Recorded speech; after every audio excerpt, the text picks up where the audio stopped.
Hallelujah. सभी बहनों भाइयों को जय मसीह की। आए प्रभु की बड़ाई करें।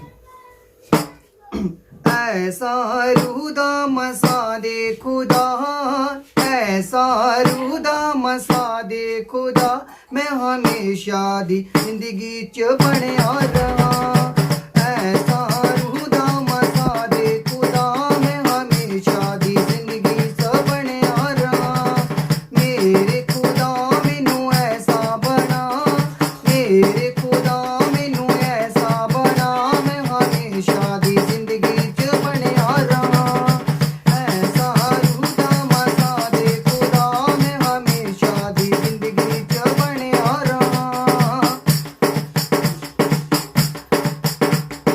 हो जावी ईमान मेरा मंगरा च डाण दे, हो जाई ईमान मेरा मंगरा च डाण दे। ओ काब वांगे उड़ा सदा बिच असमान दे, ओ काब वांगे उड़ा सदा बिच असमान दे। पाक खुदा मैनू बल दे खुदा, पाक खुदा मैनू बल दे खुदा, मैं हमेशा दी जिंदगी च बनया रहा। ऐसा रूदा मसा दे खुदा, मैं हमेशा दी जिंदगी च बनया रहा।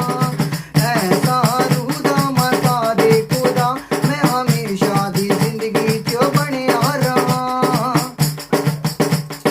तेरी पाक रूह वाले कम सदा करा मैं, तेरी पाक रूह वाले कम सदा करा मैं। जगह होवे तेरी जिते पैर कदे तरा मैं, जगह होवे तेरी जिते पैर कदे तरा मैं। सदा मेरे अगे अगे चलदा तुदा, सदा मेरे अगे अगे चलदा तुदा। ऐसा रूदा मसा दे खुदा, मैं हमेशा दी जिंदगी च बनया रहा। ऐसा रूदा मसा दे खुदा, मैं हमेशा दी जिंदगी च बनया रहा। मैं हमेशा दी जिंदगी च बनया रहा। दिल दिया सोचा सदा पाक साफ रखी तू, दिल दिया सोचा सदा पाक साफ रखी तू।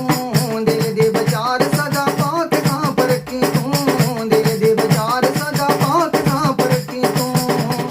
मेरे खुदा मैनू पाक सा बना, मेरे खुदा मैनू पाक सा बना, मैं हमेशा दी जिंदगी च बनया रहा।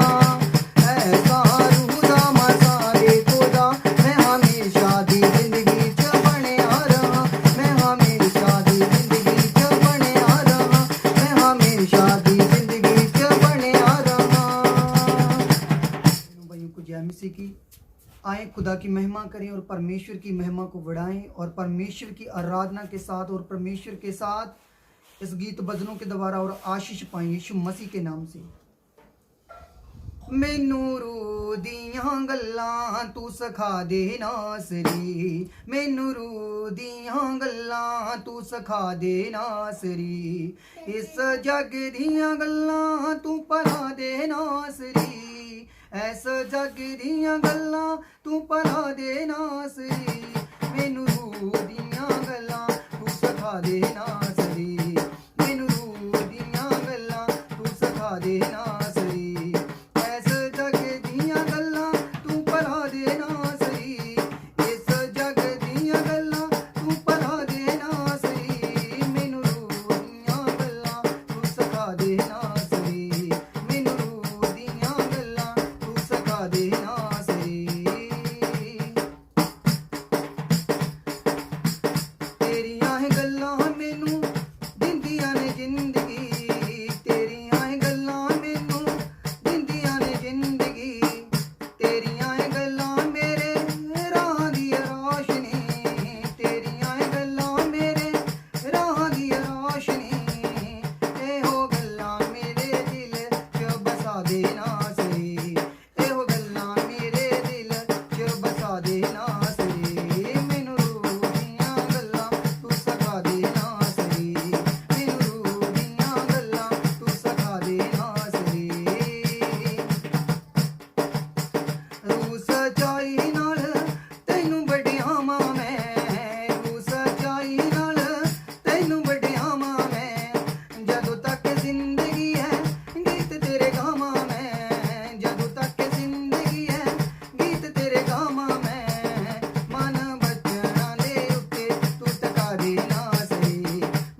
मैं पास्टर जगसीर सिंह इंडिया पंजाब से आप सबका प्रभु की हजूरी में स्वागत करता हूँ।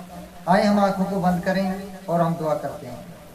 जीवती महान पिता यीशु मसीह, हम आपका धन्यवाद करते हैं प्रभु जी सुंदर समय के लिए, प्रभु जो आपने हमें चुना है प्रभु जी, आपकी वाणी के लिए। मेरे महान खुदा परमपिता परमेश्वर यीशु राजा, आप महान हो, दयावान हो पिता। इस महामारी से हमें बचा कर रखा है प्रभु यीशु नासरी। हम तेरा कलाम सुनने जा रहे हैं, पढ़ने जा रहे हैं मेरे महान खुदा। सब सुनने वाले आशीष पाएं और पढ़ने वाले आशीष पाएं मेरे महान खुदा।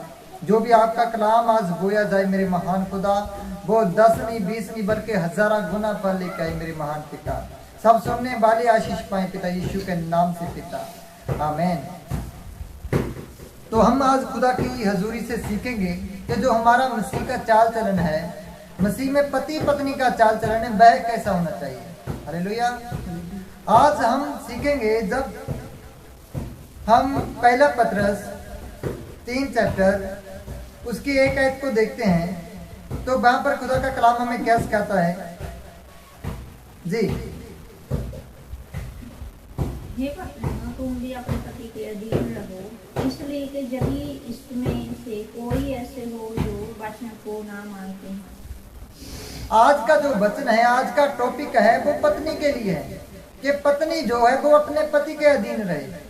क्यों? क्योंकि ये मैं नहीं बोल रहा हूँ, ये खुदा का कलाम बोलता है। खुदा का कलाम ऐसा सिखा रहा है कि हे पत्नी, तू अपने पति के अधीन रह, ऐसे अधीन रह जैसे कि तू मसीह के है। हालेलुया। जैसे मसीह के है, और जैसे सारा अपने पति अब्राहम के अधीन रही और अब्राहम को वह पति कहकर नहीं बल्कि स्वामी कहकर अधीन रही। तो आज भी हमें सीखना है कि हम मसीह में चलते चलते आज क्यों आशीष नहीं हो पा रहे। आज हम चर्च में जा रहे हैं, चर्च में जाते जाते हम क्यों आशीष नहीं है, क्यों नहीं आशीष है आप? इसका रीजन है, इसका एक कारण है। इसका ये कारण है कि हम चर्च में जा रहे हैं, वहां पर सबसे उछल कर कूद कर बहुत ज्यादा, जैसे कि पवित्र आत्मा का तो सारा अभिषेक ही हम पर है। बड़ा नाच नाच कर, बड़ा गा गा कर हम परमेश्वर की प्रतिष्ठित करते हैं। अपनी बाहें सबसे ऊपर उठाते हैं, अपनी बाजू जो है वो सबसे ऊपर उठाते हैं और सबसे ज्यादा नाचते हैं, सबसे ज्यादा झूमते हैं। और घर पर आए और पति ने 1 गिलास पानी का मांग लिया और टूट पड़े उस पर, तो उस पर हम टूट पड़े। इसीलिए खुदा के लोग आज आशीष नहीं है। जैसे कि वचन में लिखा है कि जो मेरी प्रजा है वो ज्ञान के बिना नाश हो रही है।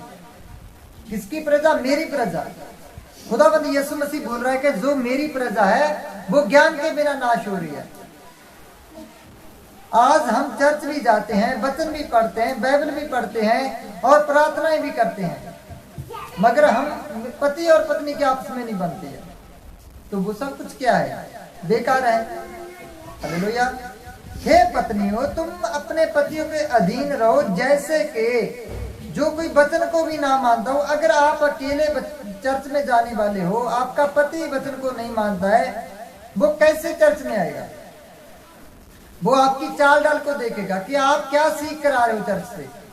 जैसे हमारा खुदा कहता है कि आप सब प्यार करो, क्योंकि आपका खुदा क्या है? वो प्यार है। Love is God, God is love. खुदा प्यार है, वो आपको प्यार सिखा रहा है। अगर हम में शांत स्वभाव है, हम प्यार करने वाले हैं, हम अपने पति के अधीन हैं, तो वह जो वचन को ना भी मानता हो, वो आपकी ओर देखकर, आपकी चाल डाल को देखकर वह बदलेगा, 100% बदलेगा। क्योंकि मैं नहीं, ये बाइबल बोलता है। ये बाइबल कहती है कि जो लोग वचन को ना भी मानते हो, आप उनके भी अधीन रहो। हम जब आगे पढ़ते हैं जी, तो भी तुम्हारे वैसे है तो तब चाल चलन को देख कर बिना वचन के अपने अपनी पत्नी के चाल चलन के द्वारा खींचे जाए, क्योंकि वह तुम्हारे चाल चलन की तरह। जब वह आपके चाल चलन को देखेंगे, वह आपके और देखेंगे, तब वह बदलेंगे। अगर आप ही चर्च जाते हो, आप चिड़चिड़ाहट रखते हो, लोगों के सामने आप तमाशा बनाते हो, तो आपका चर्च जाने का कोई फायदा नहीं है। क्योंकि क्रिश्चियनिटी जो है, क्रिश्चियन लोग जो हैं, वो शांत स्वभाव के हैं, क्योंकि उन्होंने सच्चाई को जाना है। उन्होंने प्यार को जाना है, उन लोगों ने प्यार को जाना है। अगर हम ही अपने आप में प्यार नहीं करते, हम पति पत्नी में नहीं बनती, तो हम दूसरों को कैसे कहेंगे? दूसरे लोगों को हम कैसे बचा पाएंगे? नहीं बचा पाएंगे। हमें सबसे पहले क्या करना है? दूसरों की तरफ नहीं, अपनी तरफ देखना है। दूसरों की तरफ नहीं, पहले अपनी तरफ देखना है। क्योंकि अगर हम अपनी तरफ नहीं देखेंगे तो जैसे एक कहावत बहुत ज्यादा मशहूर है, एक कहावत बहुत ज्यादा मशहूर है कि अपनी चारपाई के नीचे लाठी फेर भाई। पहले हमें अपनी चारपाई है जो उसके नीचे लाठी फेरना है, जो अपने आप को जांचना है, अपने आप को देखना है कि हम कैसे चल रहे हैं। अगर आप क्रिश्चियन हो, आप चर्च जाते हो, आप ऑनलाइन मीटिंग अटेंड करने वाले हो, अगर आप अपने पति के अधीन नहीं हो, अगर आपका पति आपको कुछ मांगता है, आप उसे चिड़चिड़ाहट से जवाब देते हो, आपका पति काम से थक हार कर आता है और आकर आपसे पानी मांगता है, आप पानी के लिए भी उसे जवाब देते हो, और छोटी छोटी बातों पर आप उसका सामना कर रहे हो, तो आप उसका सामना नहीं कर रहे, आप पवित्र वचन का सामना कर रहे हो और खुदाबंद यीशु मसीह का सामना कर रहे हो। क्योंकि जैसे खुदा ने अपने आप को मसीह का सिर ठहराया, जैसे अपने आप को मसीह ने कलीसिया का सिर ठहराया, वैसे ही पत्नी जो है उसका सर उसने पति को ठहरा दिया है। हालेलुया। इसीलिए तो खुदा बोलता है कि आप लोग ऐसे अधीन रहें जैसे कि आप मसीह के अधीन हो। अगर आपके सामने मसीह आता है, उसका वचन आता है, तो क्या आप उसका ही विरोध करते हैं?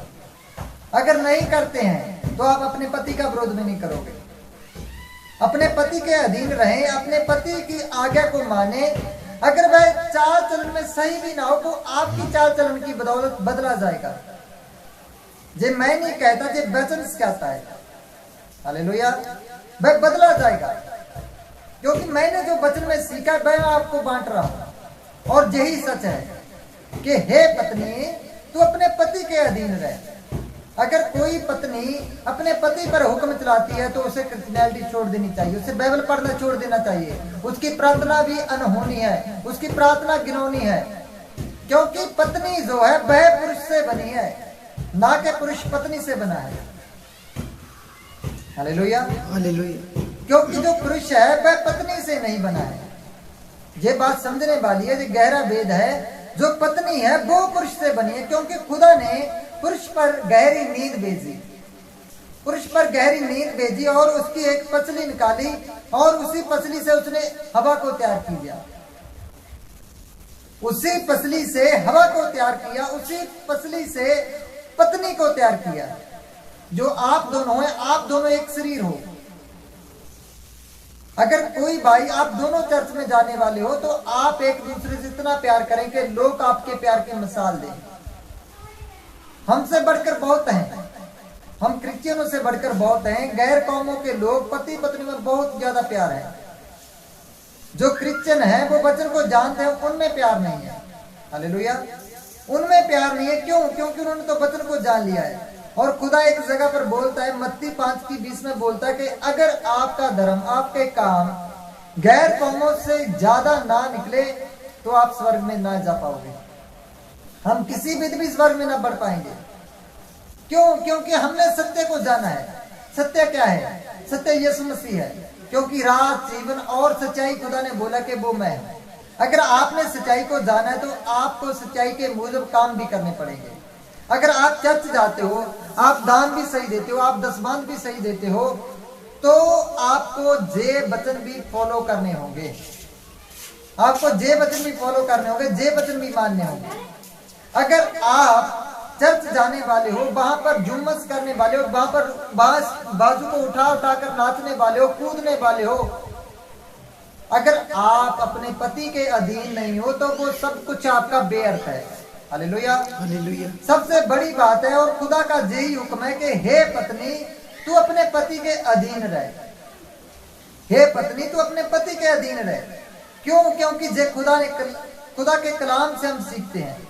खुदा के कलाम में जो बोला गया है, अगर हम इस वचन को तोड़ते हैं, अगर हम पति पर अपनी दोष रखते हैं और पति को अपनी चाल चलन से चलाने की कोशिश करते हैं, पति को अपने हुक्म में बांधना चाहते हैं, तो हम खुदा को बांधना चाहते हैं, खुदा के हुक्म को हम बांधना चाहते हैं और यीशु मसीह को अपना हुक्म देना चाहते हैं। ऐसा नहीं है, क्योंकि जब हम अप्सियों की पुस्तक 5 चैप्टर और उसके 22 वचन में देखते हैं तो वहां पर भी खुदा का वचन हमें सिखाता है कि हे पत्नियों, अपने अपने पति के ऐसे अधीन रहो जैसे कि प्रभु के, जैसे कि प्रभु के हो। आप अपने पति के ऐसे अधीन रहो जैसे कि प्रभु के हो। तो हम कैसे जानते हैं अपने पतियों को? टिच जानते हैं। हम खुदा के कलाम की आज अब जानते हुए भी निरादरी कर रहे हैं। हम खुदा के वचन को जानते हैं, पढ़ते हैं, मानते हैं, और उसको जानते हुए भी हम निरादरी कर रहे हैं, उसके वचन को तोड़ रहे हैं, उसके वचन की आज्ञा नहीं मान रहे हैं। तो हम किस विध स्वर्ग में जा पाएंगे? अकेला चर्च में दान देना काफी नहीं है, अकेला चर्च में दसवां देना काफी नहीं है, अकेला चर्च में जाकर नाचना काफी नहीं है, अकेला चर्च में जाकर प्रतिष्ठित करना काफी नहीं है, अकेला चर्च में जाकर उसके वचनों को सुनना काफी नहीं है। क्योंकि खुदा बोलता है, खुदा का वचन हमें सिखाता है कि ना ही खुदा के वचन को सुनने वाले कभी धर्मी ठहरेंगे, बल्कि उसके वचन को पूरा करने वाले धर्मी ठहरेंगे। वचन को पढ़ने से हम धर्मी नहीं बनने वाले, वचन को पढ़ने से हम धर्मी नहीं बनने वाले, प्रार्थना करने से हम धर्मी नहीं बनने वाले, बल्कि उसके कलाम को पूरा करने से हम धर्मी ठहरा जाएंगे। हालेलुया। हमें कलाम को पूरा करना पड़ेगा, क्योंकि खुदा के कलाम में लिखा है कि जो तुम विश्वास करने वाले हो, अगर खुदा के कलाम पर आप अमल नहीं करते हो, खुदा के कलाम को आप नहीं मानते हो, खुदा के कलाम को आप नहीं मानते हो, तो आपका विश्वास करना क्या है? सब व्यर्थ है। मत करो विश्वास, तो आपका हाल भी वही होने वाला है जो गैर कौमों के लोगों का होने वाला है। हम वचन को जानते हैं, वचन को नहीं मानते, और अपने पतियों पर हम हुक्म चलाते हैं, अपने पतियों के ऊपर अपनी दौड़ जमाते हैं, अपने पतियों के हम खिलाफ बोलते हैं और उनकी बात नहीं मानते, बल्कि हम जो हम चाहते हैं वह उनसे करवाना चाहते हैं। हालेलुया।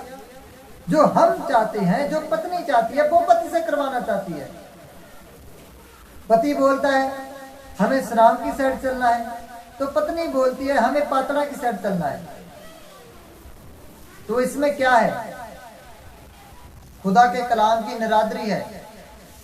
क्योंकि अब्राहम को जब अपने घर से निकलने का हुक्म खुदा ने दिया, तो सारा ने ये नहीं बोला था कि कनान देश में हमारा क्या है, वहां पर हमारा कौन सा सगा संबंधी है, तो वहां पर हमारा कौन सा झोपड़ा बना हुआ है, कौन सा घर बना हुआ है।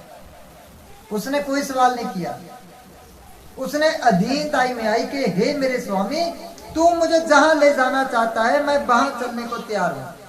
तो अब्राहम के साथ सारा ऐसे गई, और कितनी ज्यादा ब्लेसिंग हुई अगर उसने खुदा के कलाम को जाना, खुदा के कलाम को जानकर उसे माना, उसे पूरा किया।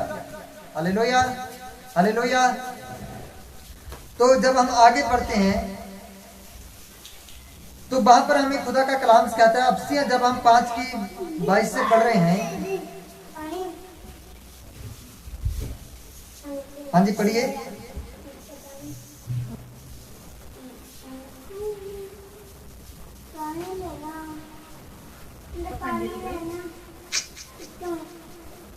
ये पत्नी अपने अपने पति के ऐसे दिन रहो जैसे प्रभु के। ये पत्नी तू अपने पति के ऐसे अधीन रहे जैसे कि तू प्रभु के है। क्या हम प्रभु का सामना करेंगे? कई बार ऐसा होता है कि प्रभु हमें बोलता है जो हमारी नजर में अच्छा नहीं होता है वो प्रभु की नजर में अच्छा होता है, और जो प्रभु की नजर में अच्छा नहीं होता वह हमारी नजर में अच्छा होता है। खुदा हमें कहीं और ले जाना चाहता है और हम कहीं पर और हैं। हालेलुया। अगर अब्राहम अपने पिता के साथ रहता, वह अपने पिता के साथ रहता, उसी देश में रहता, तो अब्राहम औत ही मरता, उसे कोई बेटा ना होता, उसकी अंश कोई ज्यादा ना होती। अगर उसने खुदा के कलाम को माना तो उसके बाद क्या हुआ? अब्राहम बढ़ा, अब्राहम की अंश बढ़ी, अब्राहम आशीष हुआ, अब्राहम आशीष हुआ और उसकी अंश बढ़ी। कब? जब उसने खुदा की बात को माना और उसकी पत्नी अब्राहम के साथ चली, जहां तक के अब्राहम उसे ले जाना चाहा, जहां भी अब्राहम उसे लेकर गया वह सारा उसके साथ साथ चली। उसने सवाल नहीं किया कि हे मेरे पति, हे मेरे स्वामी, हम सही पर ठीक है। क्योंकि जहां पर हमारे कजन हैं, हमारे रिश्तेदार हैं, हमारे साथ संबंधी हैं, वहां पर हमारा कौन है? क्योंकि उसने क्या किया, अपने पति की अधीनताई की, अपने पति के अधीन हुई और उसके साथ चली। हालेलुया। हाँ, हम जब आगे बढ़ते हैं, किंतु पति तो पत्नी का सिर है, जैसे कि मसीह कलीसिया का सिर, और आप ही देही का उद्धार करता है। क्योंकि पति तो पत्नी का सिर है। पति जो है क्या है, वह आपका सर है। पति जो है पत्नी का सर है, इसीलिए पत्नी जो है वह अपने पति के अधीन रहे। हालेलुया जी, आगे पढ़िए। और जैसे कलीसिया में मसीह के अधीन है, वैसे ही पत्नी भी अपनी हर बात में अपने अपने पति के अधीन रहे। पर जैसे कलीसिया मसीह के अधीन है, वैसे ही पत्नियां भी हर बात में, एक बात में नहीं, हर बात में अपने पति के अधीन रहे। मैं आपको 100% गारंटी देता हूं। आज आप इस वचन को फॉलो करें, आज से अपने आप पर लागू कर लें, तो आप 2021 में बहुत ज्यादा आशीष होने वाले हो। यीशु मसीह के नाम से आप आशीष होने वाले हो। कब? जब हम इस वचन को अपने ऊपर लेते हैं। हम चर्च भी जाते हैं, चर्च में जाकर हम पास्टर को पापा पापा बोलते हैं, पास्टर के पांव में झुक जाते हैं और अपने पति के कभी हमने पांव भी नहीं छुए। क्योंकि वह तो आपका पति है, वह आपका सर है, आप उसकी इज्जत नहीं करते हैं। कोई फायदा नहीं है पास्टर को घर में बुलाने का, उसे खाना खिलाने का, उसे दसवान देने का, चर्च में हमारा नाचने का, हमारा गाने का कोई मतलब नहीं है। जब हम वचन को पूरा करेंगे तो सब कुछ अपने आप सेट होता जाएगा। सबसे बड़ी बात यही है कि हम वचन पर ध्यान दें। हम गैर कौमों के लोगों की तरह ना करें कि वह तंत्र लोगों के पास गए, वह झाड़ू फूक करने वाले लोगों के पास गए और एक धागा लेकर आए, और धागा लेकर क्या हुआ, जब त्योहार आया तो पहले बोले कि हमारा धागा तो झूठा होगा, चलो हम धागा बदलने चलते हैं। आज क्रिश्चियन भी ऐसा कर रखा है, वो वचन को फॉलो नहीं करना चाहते, वचन को फॉलो नहीं करना चाहते और वचन के ऊपर ध्यान नहीं लगाना चाहते। बस संडे को चर्च गए, 10 रुपए दान में डाले, 20 डाले, 100 डाला, 500 डाला और पास्टर से प्रार्थना कराई और वचन ना तो पढ़ना है, क्यों, जो हमें सुनाया गया बस हमने सुन लिया। खुद आपको वचन पढ़ना पड़ेगा, खुद आपको वचन पढ़ना पड़ेगा, खुद वचन पर ध्यान देना पड़ेगा और उसे पूरा करना पड़ेगा। तब जाकर हमारा रास्ता जो है खुदा के साथ मिलेगा, हमारी मंजिल है, तब जो मंजिल है स्वर्ग, तब हम उस पर पहुंच पाएंगे। कब? जब हम वचन को पूरा करेंगे। जब हम आगे बढ़ते हैं, हे पतियों, अपनी अपनी पत्नी से प्रेम रखो, जैसे मसीह ने भी कलीसिया से प्रेम करके अपने आप को उसके लिए दे दिया। कहना, हे पति, तू भी अपनी पत्नी से प्यार रख, जैसे मसीह ने भी कलीसिया से ऐसा प्यार किया, उसने अपनी जान तक निशावर कर दी, अपनी जान तक उसके लिए दे दी।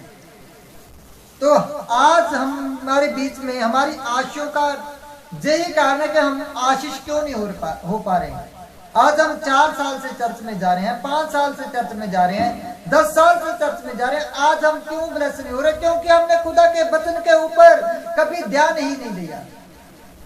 अगर हम उसके वचन के ऊपर ध्यान देंगे, उसके वचन को मानेंगे, उसके वचन को हम जानेंगे, तब जाकर हम आशीष होंगे। हालेलुया, तब जाकर हम आशीष होंगे।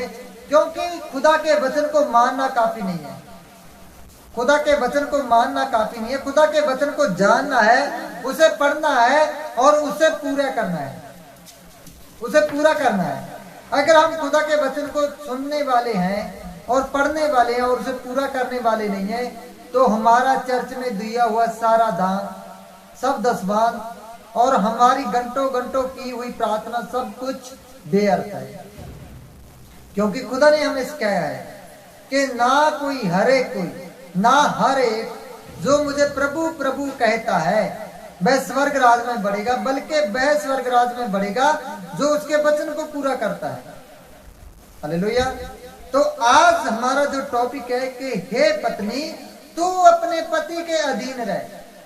सबसे बड़ा हुक्म पत्नी के लिए। क्यों? क्योंकि खुदा ने पहले आदम को रचा, ना के पहले औरत को रचा। जब हम देखते हैं पहला तिमोथियस सेकंड चैप्टर 2 चैप्टर पहला तिमोथियस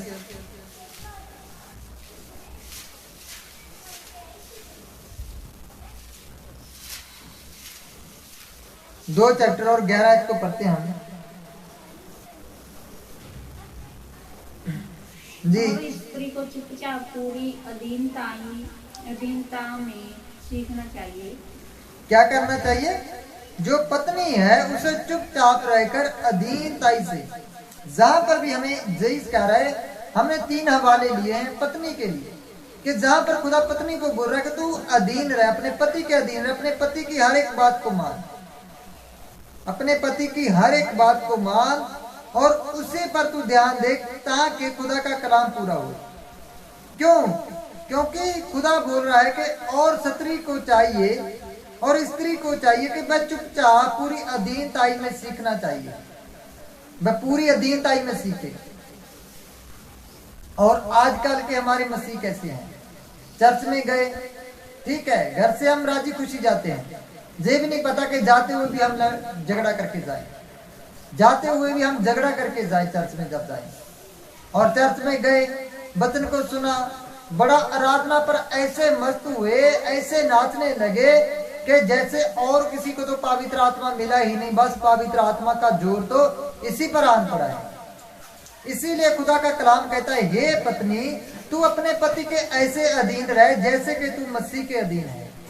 और जहां पर भी खुदा का कलाम हमें कह रहा है कि स्त्री को चाहिए कि वह चुपचाप रहकर खुदा के कलाम को सीखे। जब हम आगे पढ़ते हैं, मैं कहता हूँ कि स्त्री ना उपदेश करे और ना पुरुष पर अधिकार चलाए, परंतु चुपचाप रहे। देखिए खुदा का कलाम हमें जहां पर भी सिखा रहा है कि मैं कहता हूं कि स्त्री ना उपदेश करे और ना ही पुरुष पर अधिकार चलाए और चुपचाप रहे।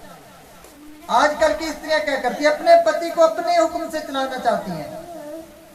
जो पति कहता है वह करना नहीं चाहती, वो अपने पति को अपने ढंग से चलाना चाहती है। मगर खुदा का वचन हमें सिखाता है कि जो पत्नी है वो अपने पति के हिसाब से चले। अगर हम खुदा के कलाम को तोड़ते हैं तो हम स्वर्ग में कभी नहीं जा पाएंगे, हम स्वर्ग में कभी नहीं जा पहुंचेंगे, हम यहीं पर रह जाएंगे, गैर लोगों के साथ ही रह जाएंगे। अगर हमें खुदा के कलाम को पढ़ना है, खुदा के कलाम में जाना है, खुदा के कलाम को पूरा करना है, तो हमें बाइबल की हर एक बात पर, हर एक आयत पर ध्यान देना होगा। क्योंकि हमने क्या किया है, जो अच्छी अच्छी बातें हमें लगी, अच्छी अच्छी बातें उनको चुन लिया अपने आप के लिए। मगर खुदा का कलाम कहता है कि अगर आप एक बात को भी भूल गए तो आप सारी बाइबल को भूल गए। हालेलुया। खुदा का कलाम कहता है कि अगर आप एक वचन को भी भूल गए तो सारी बाइबल को भूल गए। तो मेरी बहन हो, जो आप शादीशुदा हो, मैं आपके लिए बोल रहा हूं कि आप अपने पतियों के अधीन रहें ताकि खुदा का कलाम पूरा हो, ताकि खुदा का वचन पूरा हो। जी हम आगे पढ़ते हैं। क्योंकि आदम पहले उसके बाद हवा बनाई गई, क्योंकि आदम पहले उसके बाद हवा बनाई गई। खुदा का कलाम हमें सिखा रहा है कि पहले जो था वह आदमी रचा गया था, पहले जो था आदम रचा गया था और आदम के बाद ही हवा रची गई थी। क्योंकि कलाम हमें सिखाता है कि जो स्त्री है उसको पहले नहीं रचा गया, उसको बाद में रचा गया, इसीलिए वह अपने पति के अधीन रहे। अपनी पत्नी, जो पति है वह पति कहता है उसका, उसकी ही अगुवाई में चले। और पति की अगुवाई में चलेंगे तो खुदा का कलाम आप पर खुलेगा, खुदा का वेद आप पर खुलेगा, खुदा की आशीष आप पर खुलेगी। आज खुदा की आशीष लेने के लिए हमें खुदा ने अपने आप में मजबूत कर दिया है। अगर आज हम खुदा के वचन को सीखते हैं, वचन को पढ़ते हैं, अगर वचन पर अमल नहीं करते तो हमारा सारा कुछ बेअर्थ होने वाला है। हालेलुया। आज हम सब बेअर्थ करने वाले हैं। क्यों? क्योंकि हमने खुदा के वचन को पीछे तोड़ दिया है, खुदा के वचन को छोड़ दिया, उसे पूरा नहीं करना चाहा है। आज हर एक पत्नी चाहती है कि जो मेरा पति है वो मेरे हिसाब से चले, जो मेरा पति है वो मेरे हिसाब से चले। मगर खुदा कहता है कि हे पत्नी, मैं बार बार आपको एक ही बात रिपीट कर रहा हूं कि हे पत्नी अपने पति के अधीन रहे। जो तेरी आशीष रूपी है वह आशे आज आने वाली हैं यीशु मसीह के नाम से, क्योंकि आप खुदा के वचन को पूरा करने वाले हो। हम एक और पढ़ते हैं जी, पढ़िए। और आदम बहकाया ना गया, पर स्त्री बहकावे में आकर अपराधी हुई। क्योंकि आदमी ने धोखा नहीं खाया था, आदमी ने धोखा नहीं खाया था, हवा ने धोखा खाया था, औरत ने धोखा खाया था, उसने पाप का फल ले लिया था, और पाप का फल लेकर वह धोखे में पड़ी, वह पाप में पड़ी। तो खुदा का कलाम हमें सिखाता है कि जो पति है वो पत्नी का सर है, जैसे कि कलीसिया का सर जो है वह मसीह है। जैसे हम यीशु मसीह के अधीन हैं, यीशु मसीह की बातों को मानते हैं, अगर हम यीशु मसीह की बातों को मानते हैं, उसे पूरा करना चाहते हैं, तो ये भी यीशु मसीह का ही हुक्म है। आज हमें इस वाणी को पूरा करना पड़ेगा, इस वचनों को पूरा करना पड़ेगा। अगर हमने इन वचनों को अपने ऊपर ले लिया, हम अधीनताई में आ गए, तो हम खुदा के कलाम को पूरा कर रहे हैं। इसीलिए खुदा बोलता है कि खुदा का वचन हमें सिखाता है कि अगर किसी के पास मेरे हुक्म है और उन हुक्मों को वह पूरा कर रहा है और वह मुझे प्यार करने वाला है। किसे प्यार करने वाला बोल रहा है? मुझे प्यार करने वाला है। अगर हमने उसके हुक्म तो अपने पास रखे हैं, मगर हम उन्हें पूरा नहीं कर रहे हैं, तो हम खुदा से प्यार नहीं करते हैं, हम ऊपरले दिल से अपनी कामना के लिए, अपने आप की जो बरकतें हैं, आशा, उनको पूरा करने के लिए हम खुदा को मान रहे हैं। मगर जो सब चीजें जहीं पर रह जाएंगी, खुदा के वचन को पूरा करें ताकि आप लोग स्वर्ग में जा पाए। हालेलुया। खुदाबंद इस वचन के जरिए आप सबको आशीष दे, यीशु के नाम में, आमीन।